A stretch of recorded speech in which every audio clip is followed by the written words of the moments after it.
Bienvenue dans Sharing is Caring, le podcast dédié au job sharing. Dans ce podcast, vous découvrirez des témoignages de duos inspirants qui ont pratiqué le job sharing. Vous découvrirez également le point de vue des entreprises, des DRH et des managers sur ce nouveau mode de travail. Nous sommes Florence Pavlovski et Léna Basile, cofondatrices de Worksharing. Nous vous accompagnons dans le déploiement du job sharing. Dans notre 7e épisode, nous accueillons Sophie, manager du duo Emmanuel et Virginie, que nous avions reçu dans notre premier épisode. Donc, est-ce que tu peux nous partager un peu ton expérience en tant que manager d'Emmanuel et Virginie, voir un peu comment ça s'est passé au début? Est-ce que c'est elles qui t'ont proposé? Est-ce que c'est toi qui as eu l'idée? Comment est-ce que ça s'est passé? Alors, comment ça s'est passé de manière très naturelle? Donc, en fait, j'avais une personne qui occupait un poste de consultante chef de projet recrutement de carrière à MBS à l'Uni. Et il se trouve que l'activité étant croissante, j'ai eu besoin de recruter quelqu'un d'autre.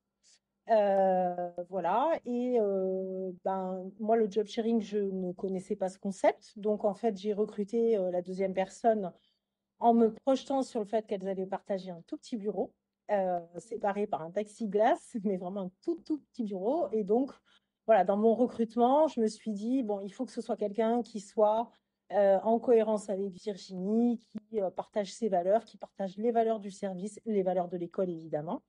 Et c'est comme ça que j'ai recruté Emmanuel, qui en plus est arrivé en plein Covid.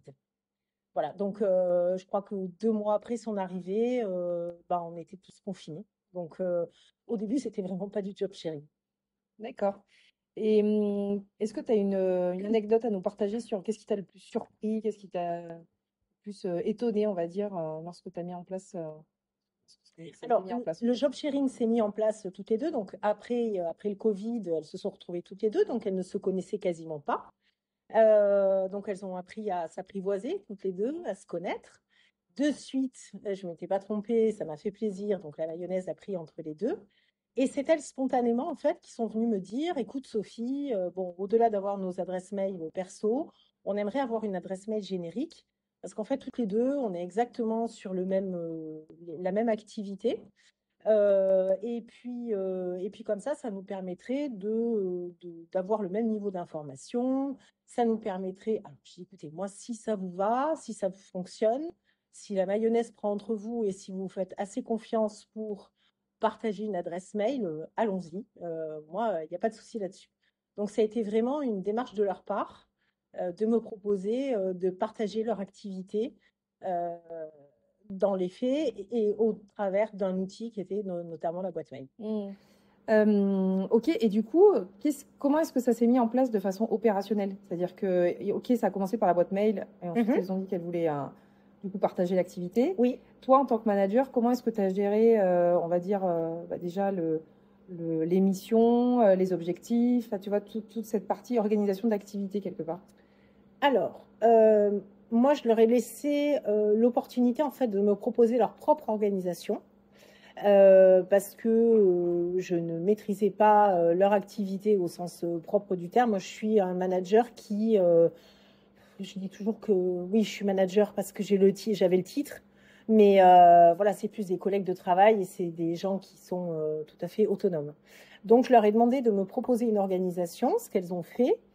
Et après, en leur disant bien entendu que chacune avait des objectifs individuels qui seraient évalués lors de l'entretien individuel annuel de fin d'année.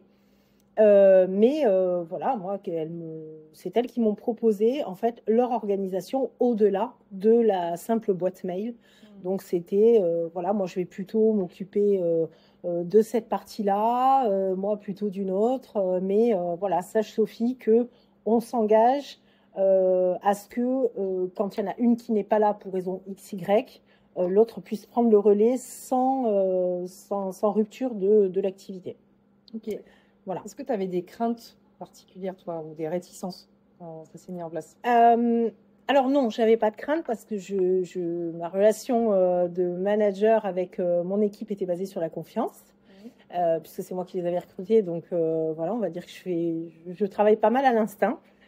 Jusqu'à présent, ça m'a toujours porté chance. Donc j'ai pas eu de crainte. C'était surtout sur la gestion des rendez-vous et de la boîte mail et de savoir qui répondait à quoi, comment elles allaient s'organiser.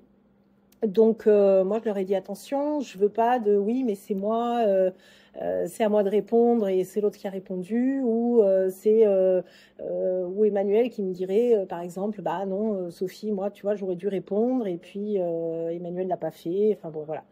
Donc, je les ai alertés là-dessus pour pas perturber en fait leurs interlocuteurs. Voilà. Donc, ma question était, ma seule crainte était surtout sur la gestion de la boîte mail. D'accord. Et au quotidien, on va dire, quand ça s'organisait, l'émission, etc., est-ce qu'il y a eu des situations où ça a posé des difficultés particulières, ou est-ce que ça a créé des dysfonctionnements ou des choses comme ça? Non, je cherche, mais très sincèrement, ça n'a pas posé de dysfonctionnement, ça n'a été que du positif. Et ça a permis, ce dont on a discuté, ça a permis une émulation, ça a permis de souder en fait la relation duo entre Emmanuel et Virginie. Non, à aucun moment ça n'a pas marché, ça n'a pas fonctionné. D'accord. Et j'ai une question aussi sur finalement l'adhésion en interne des autres interlocuteurs, du reste de l'équipe aussi, parce que tu nous parlais du reste de l'équipe. Comment ça s'est passé? Comment ça a été perçu, intégré, on va dire, cette partie-là?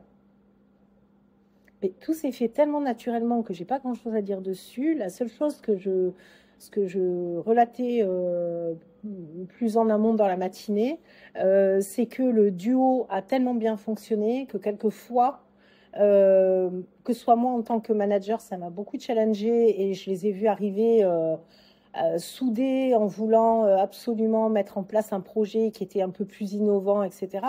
Et moi, j'aurais voulu dire oui de suite, sauf que quelquefois, c'est pas le bon moment dans l'entreprise, soit faute de moyens financiers, soit faute de temps, soit parce que c'est pas le bon timing. Et j'étais face à non plus une seule personne, mais à deux qui faisaient corps et qui chacune, une fois que l'autre était à bout d'arguments, l'autre prenait le relais. Donc voilà, en tant que manager, ça peut effectivement être des fois déstabilisant parce que c'est pas une personne à qui on dit non, c'est deux.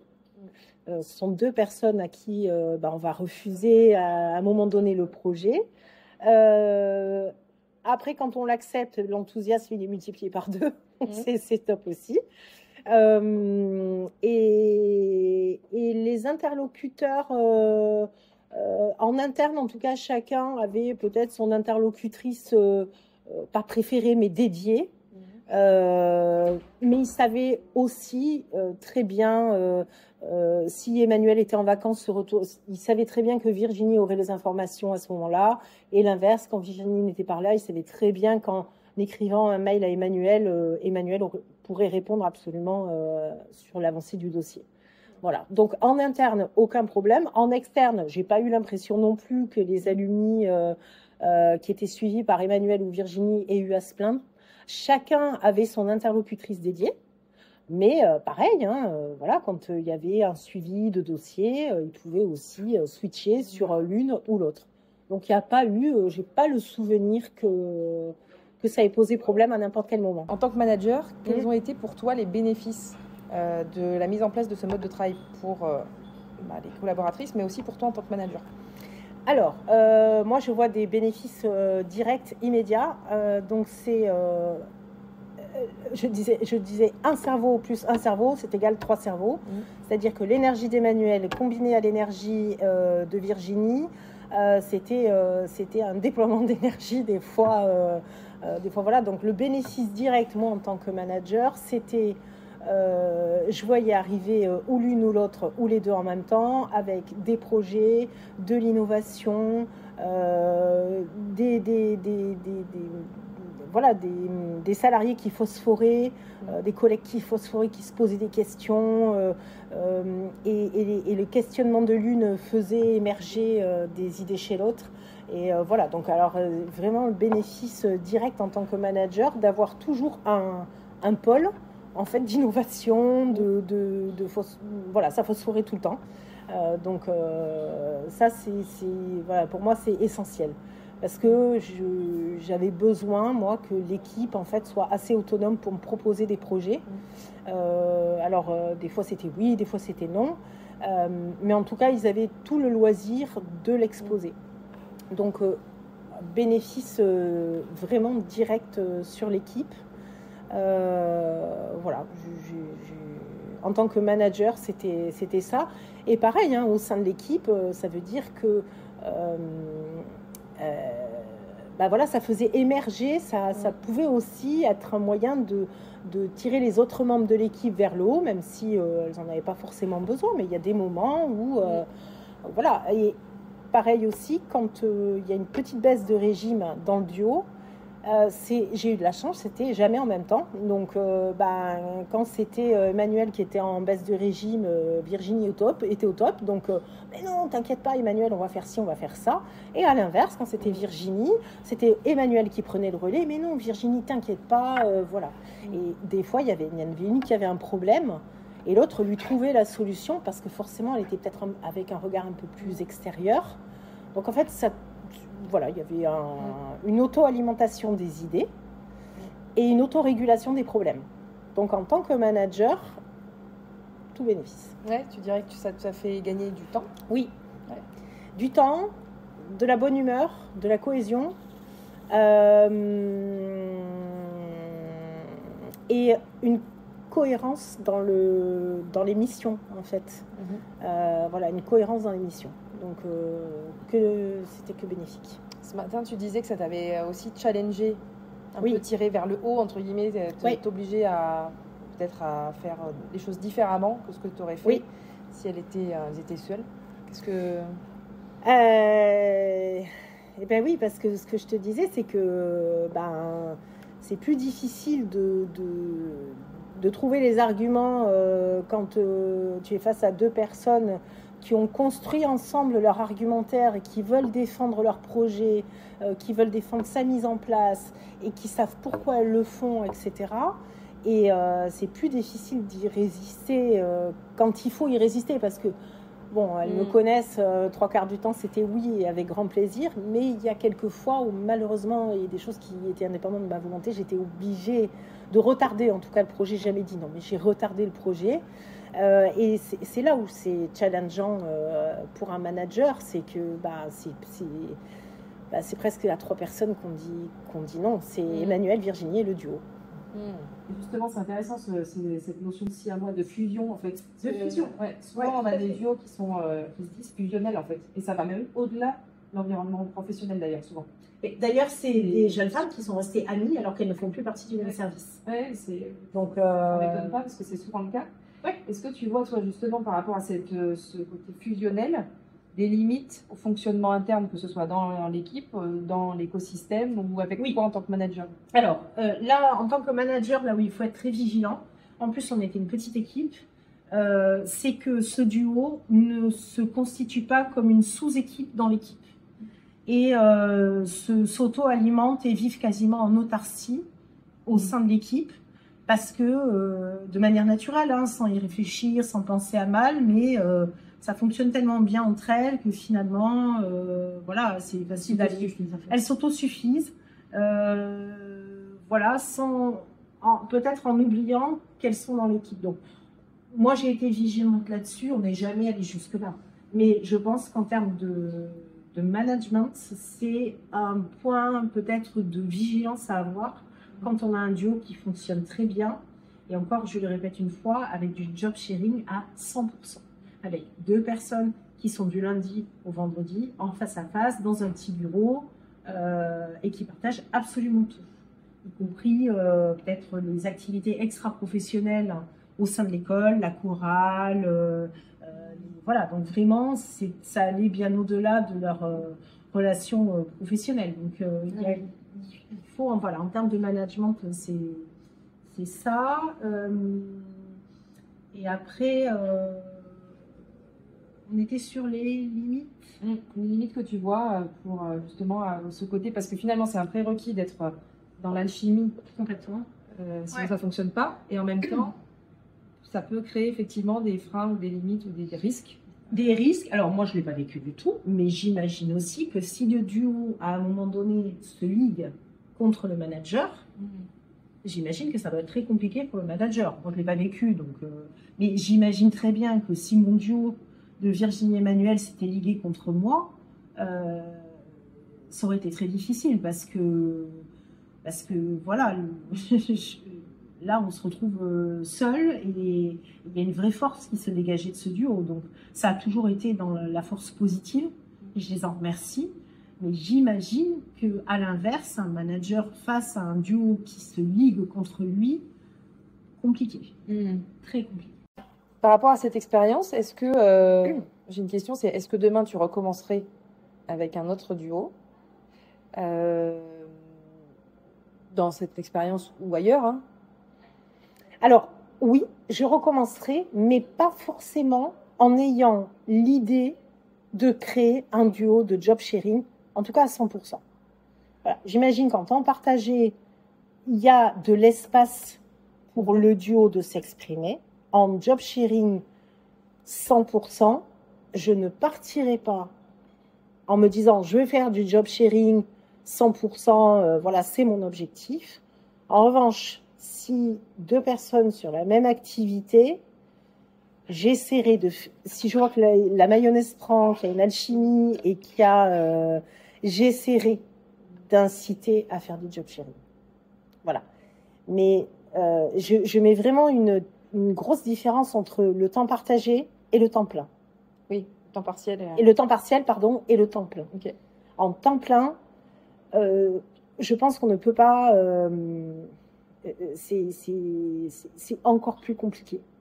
Je pense qu'on peut y tendre, glisser, inciter, et oui, je le recommanderais, mais il faut vraiment être sûr qu'il y ait une vraie alchimie, parce que le moindre grain de sable, si le duo il n'est pas bien constitué dès le départ, et si l'alchimie elle n'a pas pris, la mayonnaise elle redescend très vite en fait. Et là, on a de la crispation et on a un repli sur soi et une désorganisation complète du service. Donc, sur du temps partiel, oui, assez facilement, je dirais, parce que et je le recommanderais. Sur du temps plein, oui, en se disant j'ai cette finalité-là, mais je ne l'imposerai pas comme un prérequis à la constitution d'un service. Ouais. Sachant que le job sharing, c'est une démarche volontariste. Hein.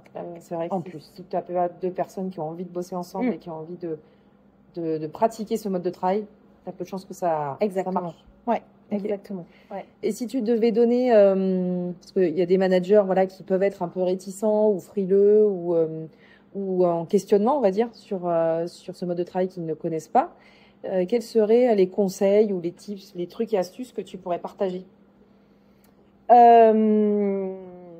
Alors, c'est ce que je pourrais partager comme tips, c'est que de jamais oublier que le duo est constitué de deux individus très différentes et de respecter et de respecter cette individualité dans ce duo.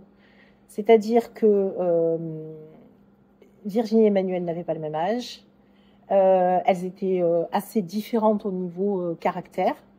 Et j'avais une manière de parler à Emmanuel qui n'était pas la même qu'à Virginie. Voilà, donc c'est toujours de faire attention, c'est que les individualités ne se diluent pas dans ce duo qui finirait par être un blob, un blob de deux personnes, voilà. Non, ce sont des individus. Donc, toujours conserver à l'esprit, parce que même si elles étaient très contentes moi, je les appelais tic et tac des fois, donc voilà, tic et tac. Elles étaient super contentes d'être considérées toutes les deux sur la même activité, d'être complémentaires, etc. Et de tout partager. En revanche, je pense que à terme, elles n'auraient peut-être pas apprécié que je fasse pas de différence entre Emmanuel et Virginie. Voilà. Et de toute façon, ce sont deux individus différents. Donc, voilà. Comme quand on a 2 ans, enfin, ça n'a rien à voir, là. Oui. Bon, je ne veux pas dire. Et ben justement, sur ce que tu nous partageais aussi ce matin sur les entretiens annuels. Oui. Du coup, tu faisais une distinction, c'est-à-dire que c'était comment tu gérais justement les entretiens annuels avec Emmanuel et Eh ben, tout simplement, c'est que moi, l'entretien annuel, en tout cas, ce qui est conseillé à MBS, c'est l'entretien annuel. Les 15 premières minutes sont consacrées, en fait, à la parole du collaborateur sur l'année écoulée, comment il s'est senti, comment c'est vraiment son ressenti. On le laisse la parole très libre. Et donc, forcément, l'entretien individuel, le début de l'entretien individuel de Emmanuel n'était pas du tout celui de Virginie. Est-ce que tu les faisais séparément? Ah oui, c'est vraiment des entretiens individuels. Donc, séparément, pas le même jour, voilà. Et comme on commence par comment tu t'es senti cette année au sein du service, avec moi, de manière très générale, avant de rentrer dans du détail, forcément, l'entretien individuel, il débute pas pareil. C'est pas les mêmes mots, c'est pas le même vécu, c'est pas le même ressenti. Et donc, forcément, la poursuite de l'entretien, il est très différent entre Emmanuel et Virginie. Même si les objectifs, ils sont communs, ils sont, les succès étaient collectifs et les axes d'amélioration, si on ne parle jamais d'échecs, voilà, les axes d'amélioration étaient aussi collectifs. Voilà. Donc, en termes de rémunération, j'ai toujours demandé à ce que l'augmentation soit la même pour Virginie et Emmanuel. Voilà. Donc, l'enveloppe d'augmentation individuelle, pour moi, elle était partagée entre les deux. Sinon, après, ça fonctionne plus. Voilà, c'est plus du tout pareil. Donc, il faut que ce soit équitable et juste. Voilà, et je leur ai toujours demandé, en tout cas, comment elles se sentaient. En tout cas, j'ai toujours demandé, lors de l'entretien individuel, quand c'était Emmanuel, comment elle se sentait avec Virginie. Est-ce qu'il y avait eu des points de crispation pendant l'année que je n'avais pas vus? Est-ce qu'on poursuivait comme ça? Voilà. Et pareil pour pour Virginie, pardon. Donc, c'était l'occasion, ce moment-là, d'exprimer peut-être s'il y en avait une des deux qui m'avait dit, écoute Sophie, je ne te l'ai pas dit, mais ça me pèse. Ça me pèse aujourd'hui, j'ai plus envie de... Voilà, j'en aurais tenu compte. Ça s'est jamais trouvé, mais je pense que c'est le moment, l'entretien individuel, où il faut déceler peut-être, ou lire entre les lignes, parce que c'est difficile, c'est comme dans un couple. C'est peut-être difficile pour l'une ou pour l'autre d'avouer que ça va être compliqué de continuer. Donc c'est au manager, voilà, un conseil aussi, c'est peut-être à essayer de lire entre les lignes lors de l'entretien individuel, si c'est vraiment voulu, choisi, et si ça va continuer comme ça, ou si on sent que ça commence à se déliter un tout petit peu, soit on peut rattraper par un resto, manger ensemble, soit c'est la fin d'un duo, et puis c'est pas grave. Et justement, dans l'année, est-ce que tu avais d'autres temps, d'autres points d'étape où justement tu pouvais avoir... est-ce que tu faisais tout le temps les points d'étape ou les points ensemble, ou est-ce qu'il y avait des points individuels aussi? Enfin, comment ça se passait justement dans le... Non, moi je fais toujours des points, c'était des réunions d'équipe communes. Et sur les projets suivis par Emmanuel et Virginie, c'était toujours avec les deux. Mais voilà, non, c'était toujours avec les deux, puisqu'elles avaient le même niveau d'information et chacune apportait un éclairage différent. Juste, je voudrais revenir sur, ou peut-être on y reviendra après quand il y a la fin du duo. Vas-y. Voilà, donc il s'est trouvé, moi, que pour des raisons qui étaient indépendantes de ma volonté, Virginie a souhaité rejoindre notre service et je n'ai pas pu recruter. On a recentré nos activités, donc je n'ai pas pu recruter une autre personne à la place de Virginie. Et donc, il n'y avait plus de duo. Et ça a été compliqué. Ça a été compliqué alors, moins pour Virginie, forcément, puisqu'elle partait vers une autre activité, que c'était son choix. Elle avait envie de changer, voilà. Mais ça a été compliqué pour Virginie pour prendre la décision, parce qu'elle avait l'impression de trahir sa collègue. Quand sa collègue lui a dit « Mais non, mais évidemment, tu as envie de changer, vas-y. » Moi aussi, j'ai dit « Mais vas-y, Virginie, il faut y aller. » Ok, une fois qu'on a dit ça, Virginie est partie. Et là,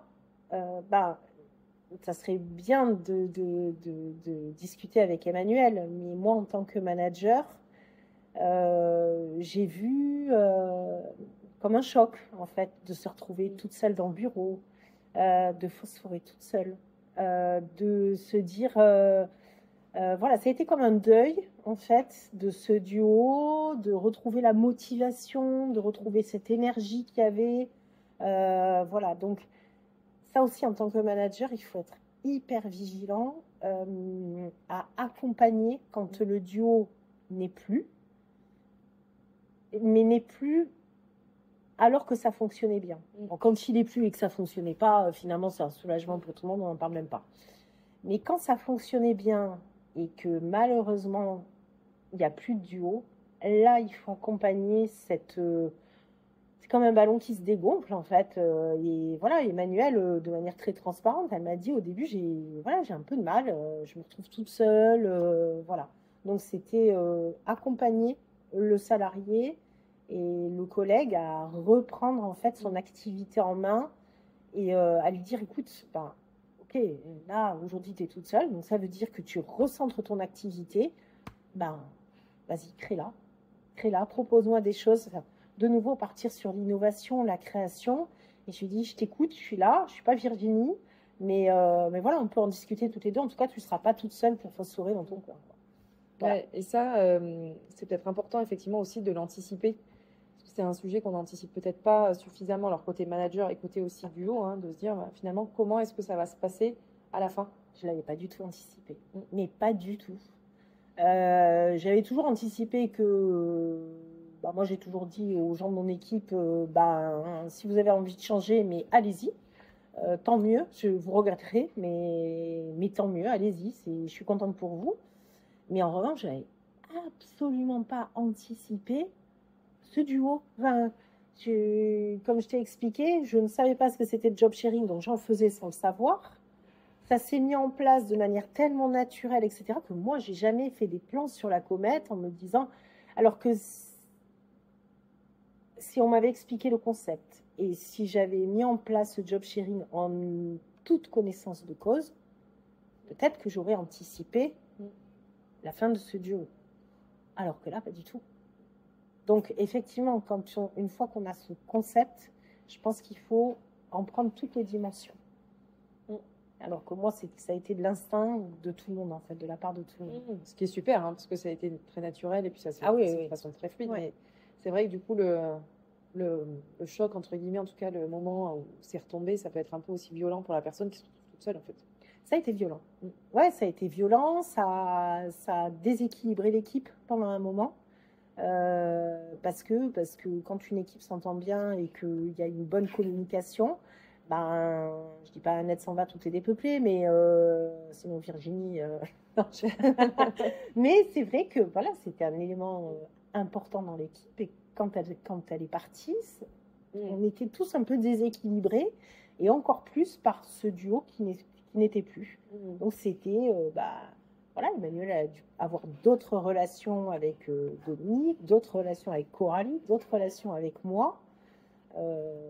Voilà, il a fallu retrouver nos marques. Tu avais un slogan, une devise qui représente le job sharing, ce serait quoi? Un slogan